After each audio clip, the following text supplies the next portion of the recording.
여긴 과부 혼자 사는 집입니다. 남정네를 드릴 수 없습니다. 조선 중기 폭설 속에서 죽어가던 노총각 선비가 마지막으로 두드린 문은 젊은 과부의 집이었습니다. 밤마다 담장을 두드리는 탐욕스러운 시아주버니, 과거를 포기하고 과부를 지키기로 결심한 가난한 선비, 그리고 칼부림까지 벌어진 그 운명의 밤. 하지만 아무도 몰랐습니다. 재앙처럼 쏟아진 그 폭설이 두 사람에게 평생의 복이 될 줄은 말이지요. 죽을 뻔한 하룻밤이 3년 뒤 금이환양으로 이어지는 기막힌 반전. 지금 바로 공개합니다. 댕기야담 찾아주셔서 감사합니다. 항상 건강하시고 항상 행복한 일만 가득하세요. 무료 구독과 좋아요도 잊지 말고 꼭 눌러주세요. 그럼 이야기 시작하겠습니다. 옛날 옛적 조선 중기 경기도 용인군 깊은 산골 마을에 유례없는 폭설이 내렸습니다. 하늘이 무너지듯 쏟아지는 눈은 산길을 덮고 골짜기를 메우고 사람의 발걸음마저 삼켜버렸지요. 마을 사람들은 집 안에 웅크려 앉아 불을 지폈고 짐승들조차 굴 속으로 숨어들었습니다. 그날따라 바람은 더욱 매섭게 불어왔고 눈은 쉴 새 없이 내려 세상을 온통 하얗게 뒤덮었습니다. 길은 이미 사라진 지 오래였고 나무들은 눈의 무게에 짓눌려 가지가 꺾여나갔지요. 이런 밤 길을 나선 이는 목숨을 걸어야 했습니다. 바로 그 폭설 속을 한 사내가 비틀거리며 걷고 있었습니다. 서윤백 35살의 노총각 선비였지요.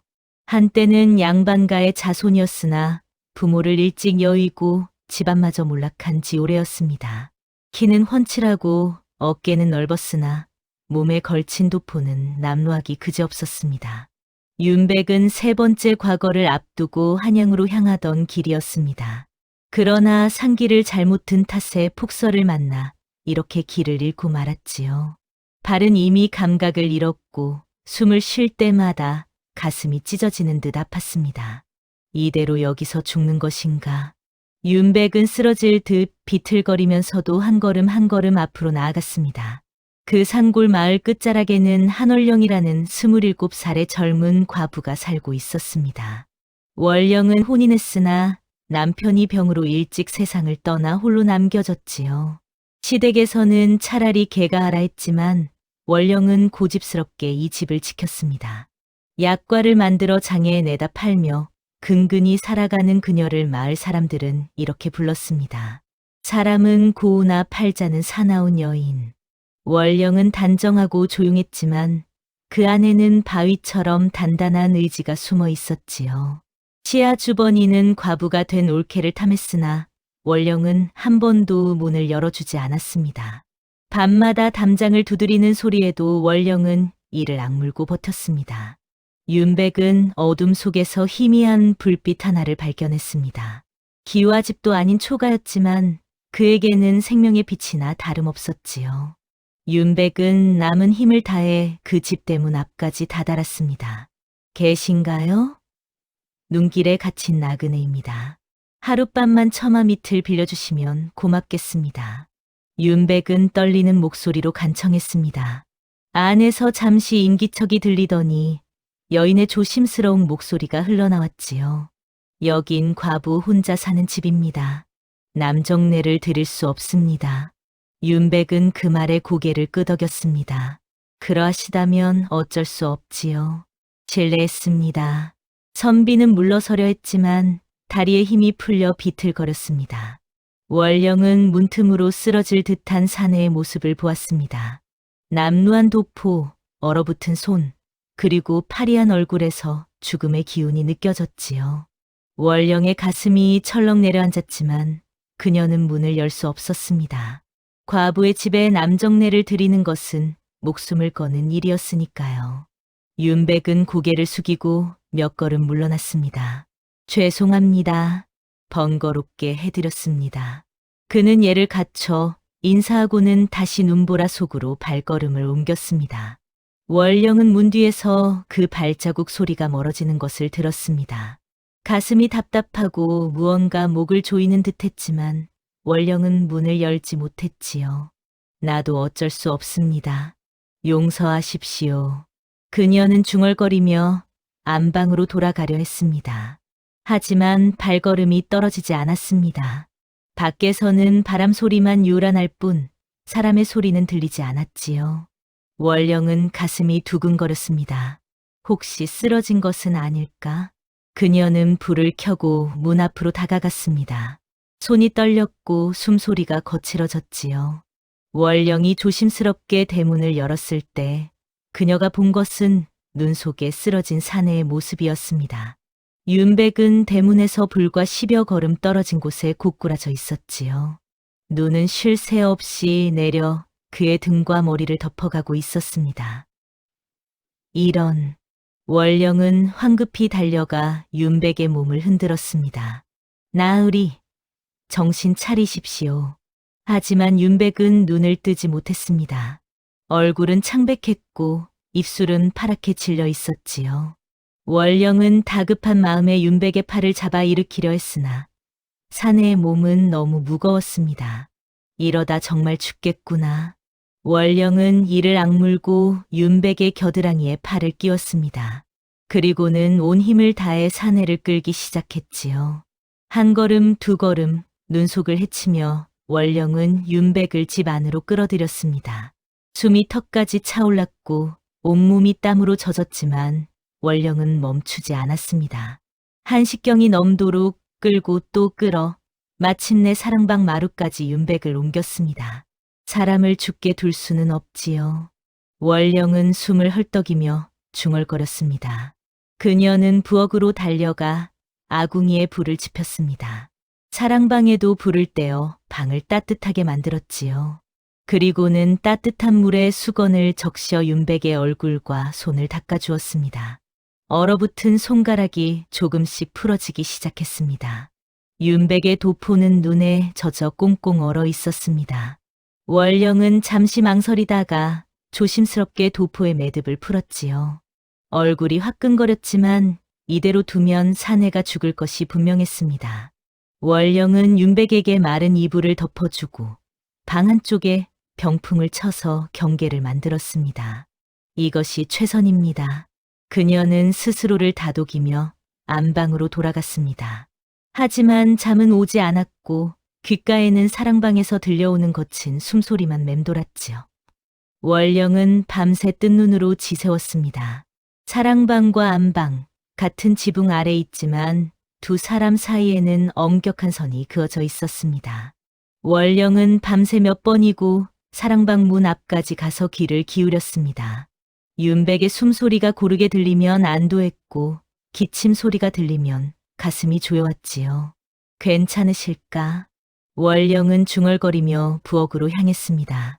생강과 대추, 그리고 귀한 인삼 한 뿌리를 꺼내 약탕을 다리기 시작했지요. 약탕 끓는 냄새가 집 안 가득 퍼져나갔습니다. 월령은 정성스럽게 불을 조절하며 약을 구웠습니다. 한편 사랑방에서는 윤백이 열에 시달리고 있었습니다. 어머니, 아버지. 윤백은 꿈속에서 돌아가신 부모를 불렀습니다. 땀이 비 오듯 흘러내렸고 몸은 불덩이처럼 뜨거웠지요. 월령은 약탕이 다 끓자 조심스럽게 사랑방 문을 열었습니다. 병풍 너머로 윤백의 괴로워하는 모습이 보였습니다.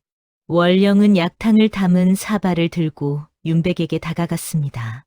나으리, 정신을 차리십시오. 그녀는 윤백의 어깨를 가볍게 흔들었습니다.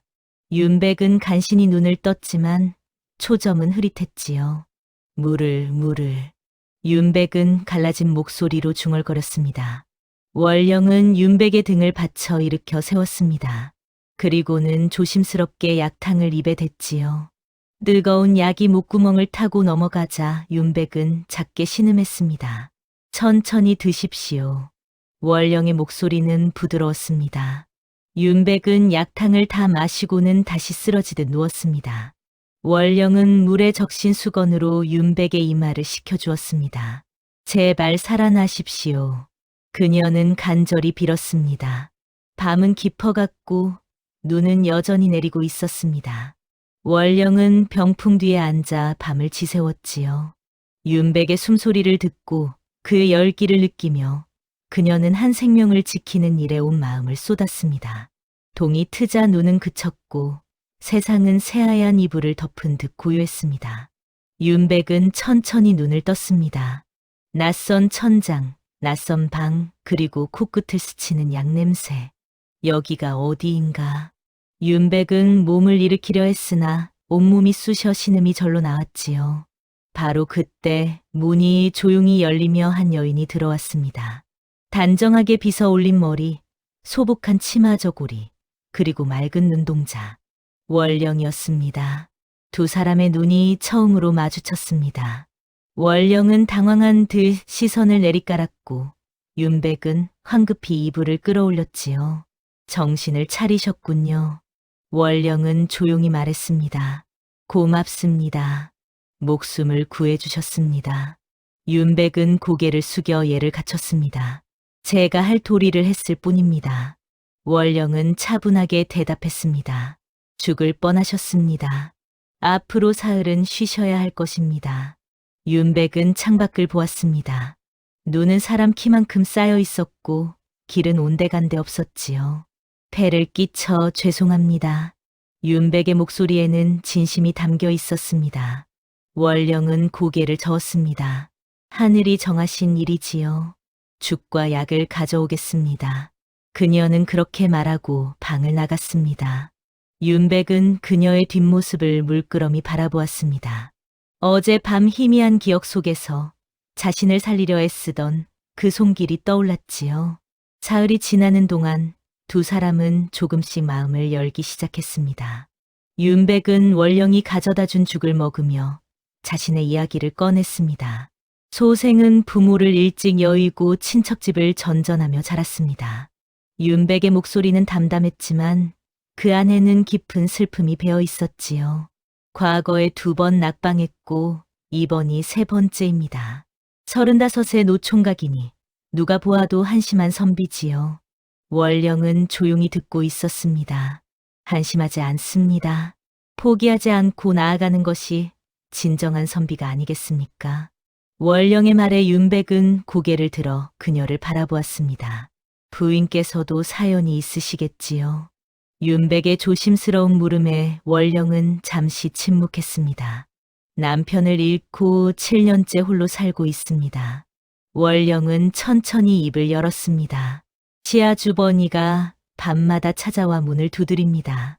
시집을 가든 자신을 따르든 하라고 협박하지요. 윤백의 얼굴이 굳어졌습니다. 하오나 저는 이 집을 지키기로 했습니다. 남편과의 약속이니까요. 월령의 눈에는 단단한 의지가 담겨 있었습니다. 윤백은 주먹을 불끈 쥐었습니다. 그런 악행을 어찌 관가에 고하지 않으셨습니까? 증거도 없고 저는 힘없는 과부일 뿐입니다. 누가 제 말을 믿겠습니까? 월령은 쓸쓸히 웃었습니다. 그날 밤 윤백은 잠을 이루지 못했습니다. 바로 그날 밤이었습니다. 윤백이 사랑방에서 책을 읽고 있을 때 담장 너머로 거친 발소리가 들려왔습니다. 월령아, 문 열어라. 남자의 굵직한 목소리가 밤 공기를 찢었지요. 과부가 혼자 사는 주제에 얼마나 더 버티려고 그러느냐.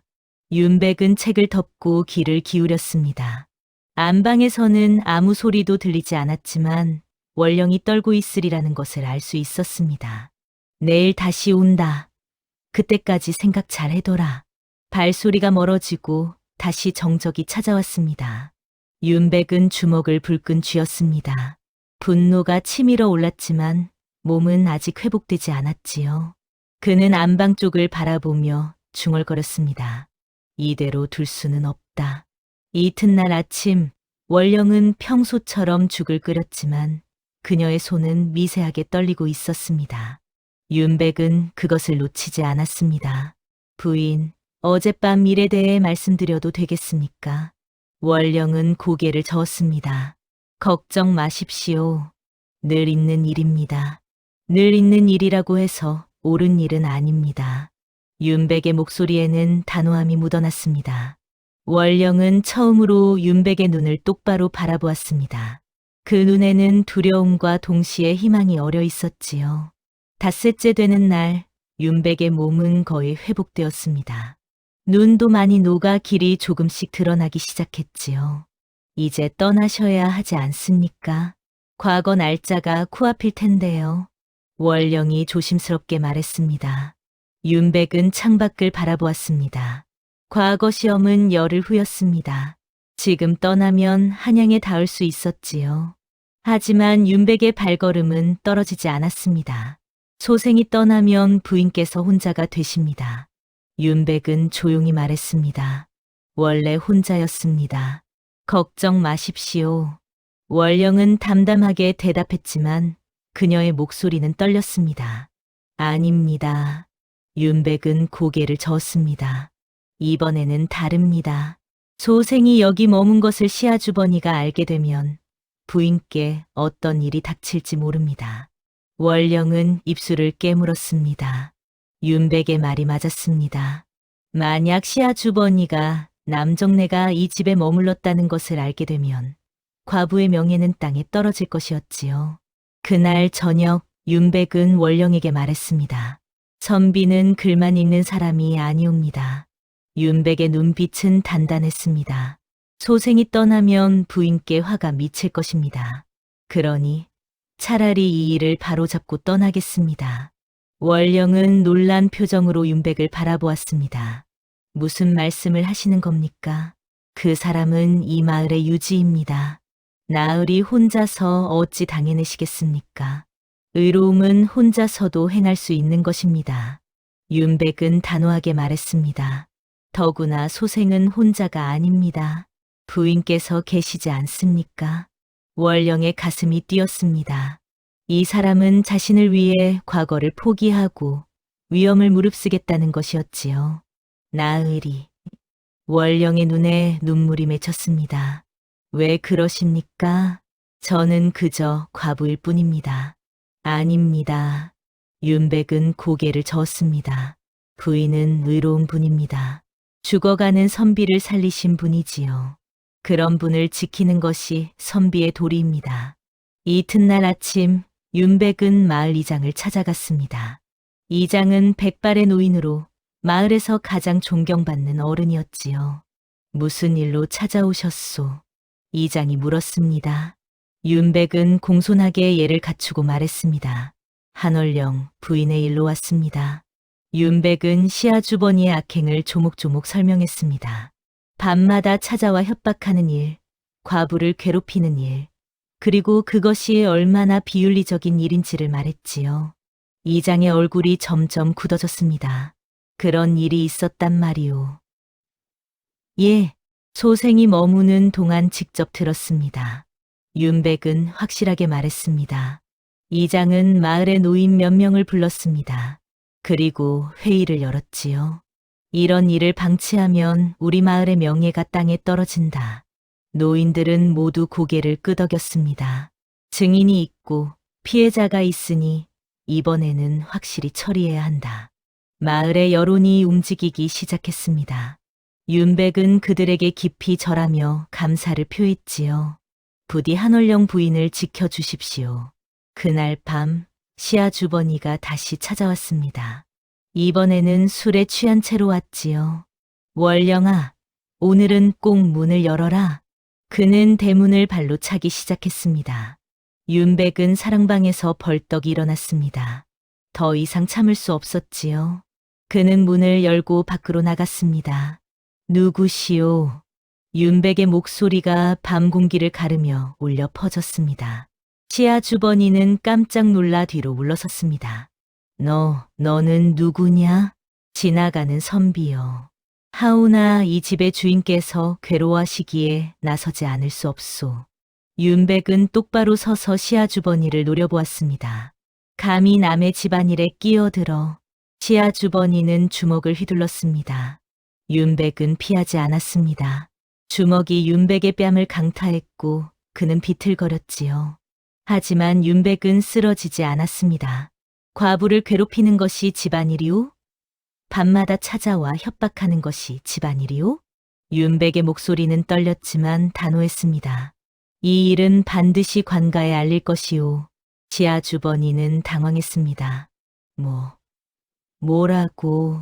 그는 품에서 칼을 꺼내 들었습니다. 바로 그때 원령이 뛰어나왔습니다. 안 됩니다. 원령은 윤백 앞을 가로막았지요. 칼이 번쩍이며 내려왔고 원령의 팔에 피가 흘렀습니다. 부인. 윤백은 원령을 끌어안으며 소리쳤습니다. 바로 그때 이장과 마을 사람들이 달려왔습니다. 무슨 짓이냐? 이장이 호통을 쳤습니다.